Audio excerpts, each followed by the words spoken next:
Right. Go ahead, introduce yourself, who you are, and what you do. Hi, Lori. Good morning. Thank you so much for having me here.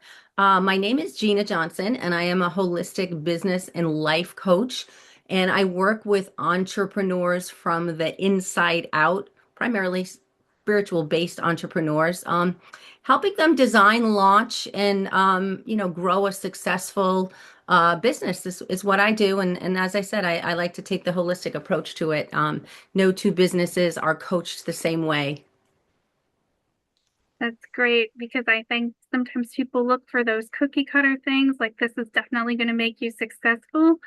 But everybody's business is a little different. And even if they have the same business, they have different audiences. So Absolutely. And everyone brings their own secret sauce, if you will. I like to call it the secret sauce to the table.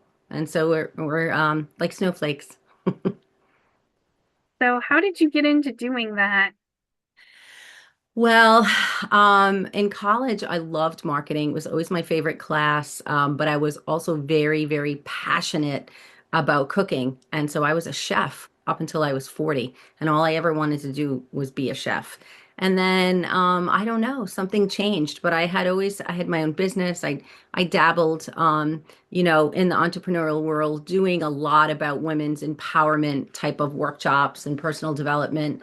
And when I was searching for what did I want to do with my life when I grew up, when I was kind of transitioning out of being a chef, I just followed my bliss. And I thought anything that's fun and brings me joy, I'm going to do it. And so at the time, I was leading entrepreneurial groups, transitioning out of chefing, and somebody invited me to a palm reading workshop. And I was like, oh, okay, I'm going to go check this out because that sounds fun. And then it was at a mind body spirit center, and they had a combination of spirituality and business mindset, and they did coaching and they did workshops and all sorts of business related things. So really that's kind of how I stumbled on it. And then I just anything that felt fun I did. So along the way, a couple of years when I was in transition, I collected 12, maybe it wasn't the first 2 years, maybe it was 3 years. I collected 12 spiritual training certificates. I became a Reiki Master, sound bowls, Akashic records, all different access consciousness, the bars, and I just kept doing all of these things, thinking that I was going to be a healer, but it actually led me to be a coach to the healers. And so it's kind of cool. So a lot of my clients and businesses that I coach are spiritual based. Um, so it's That's kind of the short answer is I accidentally became a coach. that's kind of an interesting story. What made you decide to coach them rather than do the work yourself? Well, at the time I was facilitating these entrepreneurial groups, and they were, it was for an organization that I was a member at. And the person who led the group had a cold, and she called me that morning and she was like, I can't do my meeting. You're my favorite member. Can you run the meeting? And I was like, okay. So I stepped in and I ran the meeting, and then people were going online and giving Google reviews and sending messages. And so, the woman who started the organization, she was like, who are you? And I don't even know who you are. And I've gotten all these compliments on you. And so I ended up from that launching my own chapter of this women's group. And I did it for a few years. I worked for her corporately, helping people launch these chapters. So this is a really long story. And when I decided, it was time for something new and to let that go, it didn't align with me anymore. The women in the group kept saying, "Can we have lunch? Can we have a drink? Can we have coffee? I really miss you. I really miss you." And they said, "Can you have an event? We need to see you." So at this Mind Body Spirit Center where I went to for the palm reading, they ended up scooping me up right away that first night, and I was already like that next week teaching vision board classes, and I ended up being their director of marketing and events, and that's led me into the coaching. Anyway, so I had this event at their center, invited these women in, and I remembered my favorite meeting, which is like a mastermind, it's kind of like a brainstorming. You pick somebody, they're in the hot seat, they have a question, and then the whole room kind of gives them business ideas. And they were like, "This was amazing. This was great." I'm like, "Can we come back next month?" And I was like, I don't know about that. I wasn't really planning on it." And then somebody said, "Well, can you come to my town?" This was in Tallinn. "Can you come to Manchester? Because Tallinn's really far. We could meet at Panera. Could you have a meeting there?" And I was like, "I guess." So, so long story short, within 2 months of that first meeting, I called them Coffee Connections Mastermind Group, 5 meetings a month in 5 different towns. And I had to max them out. And I did it for a couple of years. And then one day, this woman said to me, "I got more out of this mastermind group than I did from 5 years of working with a coach. You're amazing. How do I work with you?" And I was like, "Me?" And then I was like, "Well, I guess I got to create a package." So I went back to one of the owners from the Mind Body Spirit Center and who had worked at Travelers for 20 years and, had a huge corporate background. And she was like, "Okay, you're ready. Let's create a package." And so I created a package, and then within, a couple of months, I decided to go off on my own and took a certification and did some more training and hung a shingle basically. And then that day, the day I announced it at one of my meetings, 3 women were like, "Okay, how do I pay you?" This is like going back, right? Checkbook. "How do I pay you? How do I sign up? How much is it?" And I had my first week, I had 6 clients like that. Three of them from one meeting. And I was like, "Okay, I guess this is happening." And so I just hired a virtual assistant on a credit card because I knew I needed some systems and some foundation. So it kind of all happened by accident, to be honest with you. That's quite a story. It is. It's the truth. So, what benefits have you gotten from networking and how has it affected your business? Oh, I have made some amazing, amazing connections, even before, even before I was a business coach. I just ended up being in a leadership position, president of Newcomers Club. And every time I went to something like, "You want to run it? You want to lead it? You want to be on our board?" And so I was, a serial networker, and I always have been. I'm very social, and I love to meet people. And so the benefits are just always having someone in my pocket. And I always feel like I work in my zone of genius. And if I can't answer the question, I'm like, I know somebody. And I connect to with this person and this person and this person. And so I'm a mom and a nurturer, is my personality, especially being a chef and feeding people. So really, the benefits are just never really having to do a Google search to hire anyone. I have all these amazing people that I've met over the years from networking. So, it helps you with hiring as well as with um, finding clients. Yeah, and not only just finding clients, but also with helping the clients because clients work with me to really set up their business foundation and fundamentals of their business, and then they'll move on to like maybe a monthly check-in or something. But usually after they work with me, they're like, "Okay, now I need a website. Now I need my SEO done. Now I need this. Now I need a person to do my marketing." And then I have all these connections, and then I'm able to just, refer them out and point them in the direction. That totally makes sense. What do you think is the most important thing for business owners to make the most of new connections when they start networking? Oh, that's an easy one. Lead from the heart. So I feel like, not everybody is meant to connect with everybody. And just like, one coach isn't the right fit for everyone, but when you meet someone, if there's a connection, listen. I think, listen more. Everybody likes to talk about themselves and you learn so much more. And if you're doing all of the talking, I mean, the worst thing is when you meet somebody and they go, "Here's my card," and they like pass out cards to every single person in the room. It's so obnoxious. Um, I would say like let them ask you, "How can I get in touch with you?" Or "Do you have a card?" Right? You don't want to be the one passing out your cards. And it's really just listen and make a connection. And that's how you remember them. I don't know about you, but the older I get, right, the harder it is to remember. And that kind of a rule of thumb is when I go to any networking event, I try to have 3 meaningful conversations. And if I have 3, not 30, I'm not throwing my card out, I'm listening, I'm meeting them, and I'm like, oh, you went to school at URI, my daughter went there. Oh, and there's some sort of a connection, and that's how you remember them. So, and then when I go home and I follow up and I connect with them on LinkedIn or, Facebook or Instagram, I can put a little message relating to that, and they remember me because we've had that conversation. So it's really just being authentic, I guess, is the answer. Yeah, and I like how you pointed out that you don't need to connect with every single person at a meeting, especially if it's a large meeting. Now, you may if it's a small meeting, but like if it's big, you're not going to get to everybody. Right, right. And if you go back or they may say, who's that person? I want to know her. Or, the next time they say, oh, I've seen you before, but I didn't have an opportunity to chat with you. And so you don't need to put it all out there.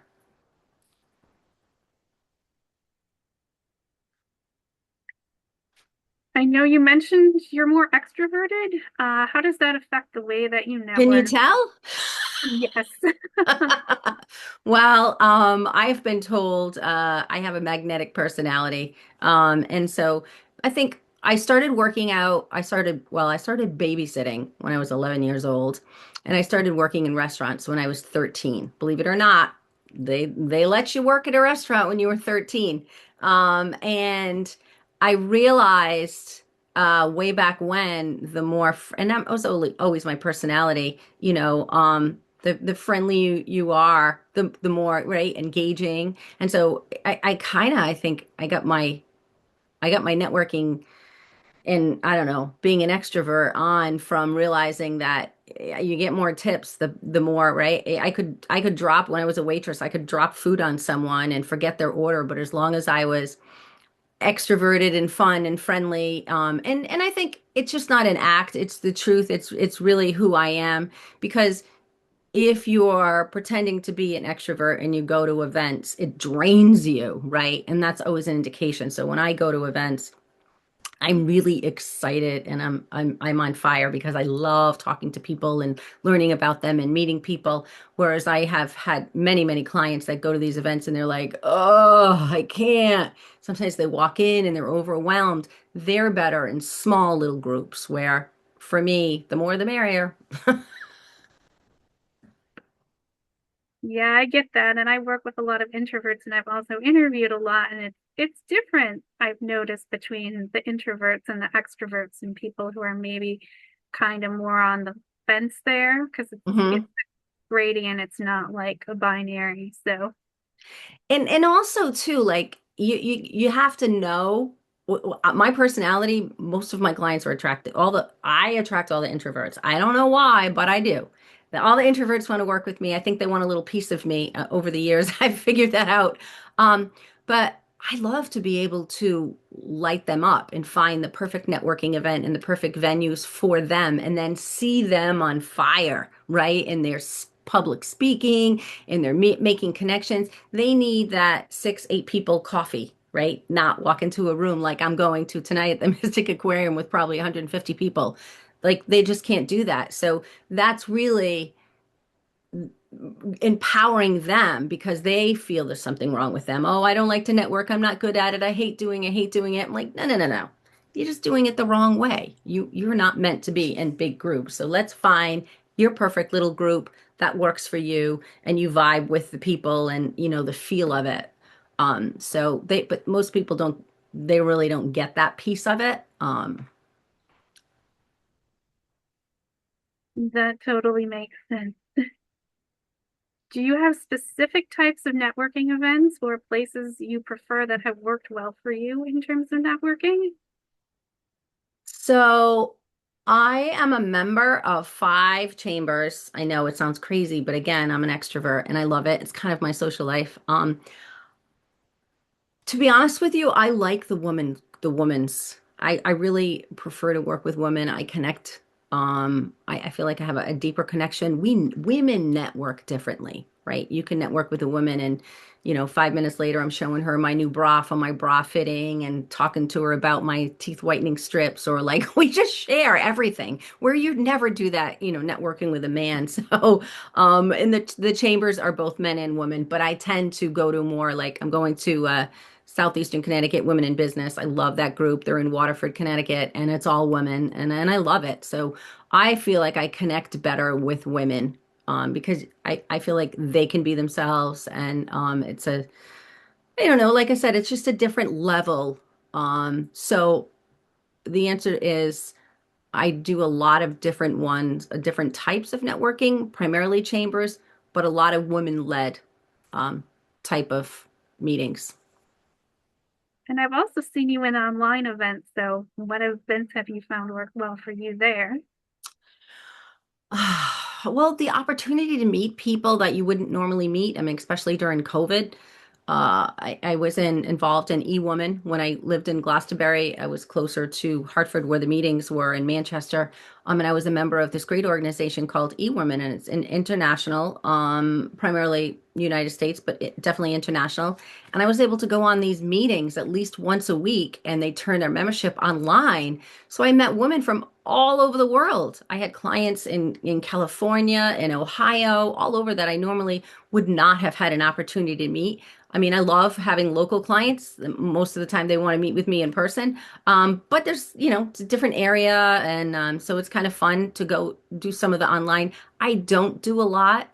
This time of year, things have slowed down. Most people are like really not wanting to work on their business the week before Christmas. So I tend to have a little more free time. So I'm able to have the luxury of hopping on a webinar or doing a fun interview like this because I have the time because my business has slowed down. But typically, I don't do a lot of online things just based on, time. That totally makes sense. Do what works for you. Yeah. And it's fun. I think like everything else, if you do something all of the time, it's just like, oh, same old, same old. But so for me, I've attended 3 online networking events in the month of December, and it's just super fun because I hadn't done it in months. What social media platforms do you prefer? I know you mentioned like LinkedIn and Facebook, so I'm just curious about that. So, other than Twitter, which is not Twitter anymore, right? I'm on pretty much all of them. Not that I recommend all of my clients to be on all of them, but I need to understand the platforms and how they work and their audience to understand how to direct my clients to really, I tell people pick 2 major platforms. So I'm really active on Google My Business because when people research, business coach near me or life coach near me. They want to see photos, they want to see things, and not just a gross ad, right? So I post there a couple of times a week. LinkedIn, TikTok, YouTube, Instagram, Facebook. I would say Instagram and Facebook are pretty much my primary go-tos personally. I have someone who does my social media and I have her post everywhere. But for me personally, if I'm going to pick up my phone and kill some time, I'm going to Instagram or Facebook. Okay, and how often do you check those other platforms? Oh, every day, but Okay. not on a regular basis. I mean, it depends. If I'm looking for something, I go to TikTok. Look, if I need a hack or a recipe or something fun, that's where I'm going. How would you say you're using your intuition when networking? Oh, I am definitely intuitive. I actually do intuitive business readings for people. That has happened over collecting all of these spiritual trainings over the years. When I'm networking, I can kind of sense, and I think it comes from working in restaurants and hotels and the hospitality industry and facilitating groups. It all kind of came into play. I can kind of see the person sitting in the corner of the room. I can read their energy. Also, I can see when they talk about something if they're excited or if they just talk like this. I can kind of I can read their energy in terms of if they're open, if they're closed. A little tip sometimes is if you're meeting someone across the room and their arms are like this, right? They're not open or they have their back. They're trying to close their circle and they're not interested in opening up. So when I network, I try to step back and open the circle. whoever I'm chatting with, so other people feel comfortable kind of to come in. So I really it's body language, intuition, and sometimes I'll meet someone and I'll just be like, oh, I meant to talk to this person. Like I'll literally get like, oh, we're gonna work together. We're somehow, some way, we're gonna collaborate, you know. And I always just follow up on it, and I don't ever ignore it. I think that's an important point, the not ignoring it, because I had it, but sometimes I would go into that ignoring mode and say, "Oh, my intuition can't really be telling me this." And then I started saying, "You know what? I need to listen." Hmm. Yeah, I mean, we get those feelings, and kind of a fun little way to play is just to ask yourself, right? Am I meant to go talk to that person? And I get in my head a yes or a no. Should I go follow up? Should I, right? It's a yes or a no. Or sometimes I'm leaving and it will be like, go back, that person you connected with, go back, go back, go back. And I'm like, and I'm playing this game in my head. I know it sounds a little crazy. But I really feel that when I meet someone. And sometimes when I'm meeting someone, it's because they needed a connection, right? And I'm having a conversation with them and I'm able to refer them out to a friend, or they're really looking for something. And I do a lot of nonprofit things. So sometimes they're looking for a resource and I'm able to point them in the right direction. And that's equally as gratifying for me. I love to help people. I think that's important. Would you say getting comfortable being uncomfortable is part of the entrepreneur skill set? Absolutely, absolutely, right? I mean, we've all heard it a thousand times. Nothing good happens in your comfort zone. Yes, you have to be uncomfortable. So absolutely. And I recently was at a conference in Boston, and Mel Robbins was speaking, and she was saying how she was in such a funk. And she started this 5, 4, 3, 2, 1 blast off thing, and that's how she got out of bed, and that's how she did anything she didn't want to do. So I thought about that, and I was like, you know what, that's pretty cool. So I love that idea of just telling play, and it's for everyone, it's different. You play little mind games with yourself. If I do this one thing, I can this. If I this, I can this, right? So okay, I'm just gonna, right? But if you have a plan, getting uncomfortable, I'm gonna have three meaningful conversations, and you just kind of have bite size. But you take that one person at a time. And I've brought people into networking groups. Then I've had many clients who would never walk in. They're like, "Can you meet me in the parking lot? Can I walk in with you?" And as a coach, I want my clients to sit at different tables and not with people they know or talk to people they know, but I have to understand where they're coming from and kind of hold their hand. And I do that. And the greatest gratitude is I remember this one client, and she's now a friend, a very good friend of mine. Going to a networking event, and not only not knowing she was going to be there, but she was speaking, and I was just like, I remember like holding her hand in the parking lot, and she was on me like glue. Um, so yeah, you definitely have to step outside of your comfort zone, and it takes time, like everything else. I feel like it's a trained muscle, right? That you just have to keep doing, keep using it, and then eventually you get comfortable with it. You get comfortable and then it's time to stretch your comfort zone again. Exactly. Exactly. Which is why I like to attend, you know, different things and new things. Like as I mentioned, it was just so fun for me to be able to um go online and attend some networking groups where I didn't really know anybody. So How do you balance networking with the other things you do in your life and business? that's a good one. So I like to tell my clients, and I live by this philosophy where my life is here and my business is here. And I create the business to suit my life, right? So for me, networking is fun. Like going to this annual event at the Mystic Aquarium tonight. I mean, I'm not really looking at it as networking. To me, it's fun. I'm wearing like an ugly sweater dress, and I'm going to be really excited and see people I know and meet new people. And so to me, that is in the fun bucket, right? I try to really do a lot of things that bring me joy and that are fun. It's not a painful, boring networking meeting, you might that's like watching wallpaper paste dry. I don't go back to those. So I balance it by just keep doing fun.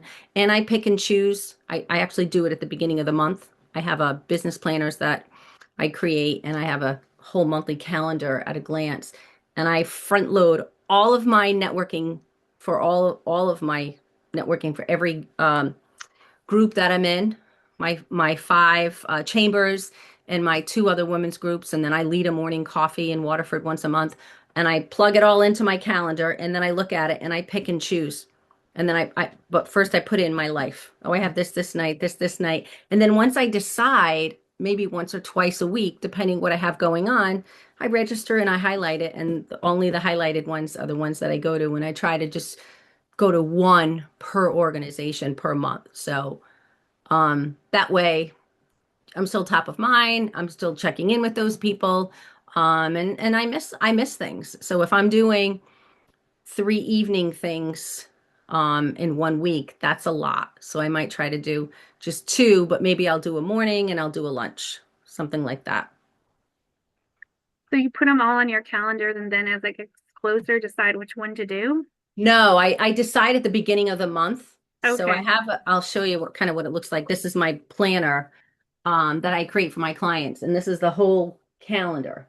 So I'll write in all of the networking events for the whole month. And then when I decide to go to it, I highlight it because I can't possibly remember which one I'm registered for. So once I highlight it, and then I go in and I register, boom, it pops up in my phone, and now I know what I'm doing. But if you looked at my planner, it would look like something every single night. So I have to pick and choose every morning, every night. There's a lunch, there's always something to go to. So I really just pick and choose, Yeah, I know for a lot of people in my group, it's like they forgot to put it on their calendar and have to remind them. So right? that's why I asked you that question because I know that's something a lot of people need to think about, especially as they start saying, I want to do more networking, is like which ones to go to. Right. And if there's, if there's a group that meets every single week, your group, say if your group meets every single Wednesday at 10 a.m. For the entire month, if there's a one of the weeks that someone has maybe three other networking things, well, maybe they can miss one week, and that would be the week to miss because they're already strapped with this, and this. But if you don't plan it and schedule it, it's not going to happen. And if you people say, "Oh, I wanted to go to that." I mean, there's nothing worse registering for an event and eating the ticket and not going. And it's also too, I feel like it's integrity. So some you registered and someone took the time to print your name tag or to put you on the list, and when you don't show up at the end of the night, your name tag is sitting on that table and people see that, and that's integrity. And even if I can't attend something, even if it's a chamber, I will still email them and say, I'm so sorry this came up. Sorry, and that's just my own, I don't know, being polite. I know from facilitating many, many events over the years, you kind of wonder because you're like, oh, well, is this person in traffic? Are they on their way? I don't want them to miss the introductions so I feel like that's part of it too, is to have respect for the person who's hosting. And if you're committing to, I'm going to join this group and we meet once a week, if I'm not going to make it one week, I'm going to let you know. Right. That gives me a lot of insight into all of that. I know you mentioned goal setting, so any closing remarks or things that you want to add? So I love to do goal setting, and before anybody can do goal setting, you have to reflect. You have to reflect on your year. So one of the things I have been advising my clients for years is to go through your photos on your phone and look at your year, right? And be in that place of gratitude. Um, where did I have fun? What people, right? What people really filled my bucket? What networking events did I attend that were great? And kind of have keep some notes on the side, right? And I want to do more of these things that were fun. And this was a great event. And oh, I had so much fun with this. And it's personal and it's business, but really you have to look and reflect on your year before you can even begin to plan. And so that's my advice is get clear on what made you the happiest, who was your favorite client, what were your favorite networking events, what brought you joy. And then when you're in that place of joy and happy and fun, that's when you book. That's when you book, oh, I'm going to attend that again, or I'm going to message this person and say, hey, let's get together more often and really just um, take stock because you can't just, oh, I'm just going to go and set my goals for the new year. We have to evaluate and you have to look at last year's goals. So that would be my advice is to really just go back and reflect on your year, take some private time. I typically would do a date with myself, and it might be like takeout food and a glass of wine, favorite takeouts, usually Thai that I don't have very often, and have a quiet night in and just reflect. And it starts with the photos, and then I'll usually go to my calendar and see all of the events that I attended. And then I'll go through my goals because my business planner, it also has goal setting in the beginning of it. And I'll look at last year's goals. And I'm not planning any goals that night. I'm just reflecting. So then maybe the next day when I'm fresh, then I can start planning some things because now it's in my head and I kind of know how I want to, you know, guide my year. So when you say goals, are you talking about goals around networking here? Everything goes around networking. And I also do something too that I'll share with you since this is a networking platform. I will ask my clients every quarter to reflect, to look back and look at all of their networking events and see what the ROI is, right? Did you make some great connections? Did you enjoy it? Because sometimes people will stay in certain networking groups year after year after year, and they just keep paying those memberships. And so for me, deciding to not go to eWoman, I love the group, I love the organization, but really it was an hour and 15-minute drive for me, sometimes with traffic, the monthly fee, the yearly fee. Then when I went, you bought your dinner and you bought raffle tickets and you had a drink and you did all of the things. When I looked at it, I was really networking with the same people I had been networking with, and it really didn't make sense for me to add the distance, the finances, and so the ROI wasn't there. So I let it go. Now, highly recommend that organization to anybody who lives closer to it, but for me personally, it just wasn't worth it with the distance. So evaluate every quarter. Do I want to continue doing this? And it also works in the opposite way. Oh, I love it when I go to those meetings. Oh, I should make a point of going more. And then so if you do that, instead of just waiting to the end of the year, right? So I've already let some things go early on this year. I think that makes sense, but I also think it's important to try things out. Yes. Absolutely, absolutely. The way you and I met, I was at a networking event and I met Kim, and she was one of those people that I instantly connected with, and I was like, wow, we kind of have the same personality. We're kind of no nonsense. And interestingly enough, for her, she hadn't been out networking in person in a very, very long time. So we connected, we swapped cards, we followed up the next day, and she said, hey, come to my group. And I was like, all right. And so I tried something new and it was great. And I met you and I met some other great ladies there. But again, it was stepping outside of my comfort zone and just showing up. Okay. And you get on a call and there's 20 little Brady Bunch faces and you don't know anybody. That's exciting for me. Yeah, I definitely think I'm at a point where I want to attend some different events because I'm starting to go to events where I'm like, I know like half the room. I can help you with that. I can definitely help you with that. I So mean, you're like, not too yeah, far from that women's networking group that I go to. It's the third Wednesday of the month, and we have a luncheon, and it's a great, great, great group of ladies. It's in Waterford, and we can talk offline afterwards, and I'll invite you to one of our meetings. And I just love those ladies. They have a big heart. They give back, and we have a business speaker. And yeah, being in a room of 75 people that you don't know, and I don't care who it is or what table you sit at, everybody is going to say, "Hi, Lori. How did you hear about us? What do you do? Where are you from?" Like it's the whole room is just a big warm hug. And those are the kind of meetings that I walk into and I say, from day one, these are my people. yeah, definitely. So I regularly go to different networking events as well, but I'm I'm definitely looking always to do that. So, All right. Well, I will definitely send you an invitation and get you outside of your comfort zone and head it out this way a little bit. all right. Especially because I don't do a lot of in-person networking. So Much more fun. it'd be different. Yeah, yeah. Again, I mean, as long as it's not draining you, right? It's just something, I tell people like try one new thing a month. Try one, step outside your comfort zone and try one new networking event a month. And it does, I feel like it takes a couple of times to really know if it's your group. And I do this thing with my clients, again, using their intuition, and I'm always guiding them to use their own internal intuition. When you leave every networking event and you get in your car, check in with yourself.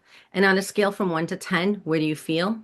And like a 9 or a 10 would be like, oh my gosh, this was so fun. I love these people. They're so nice. And then okay, I want to come back.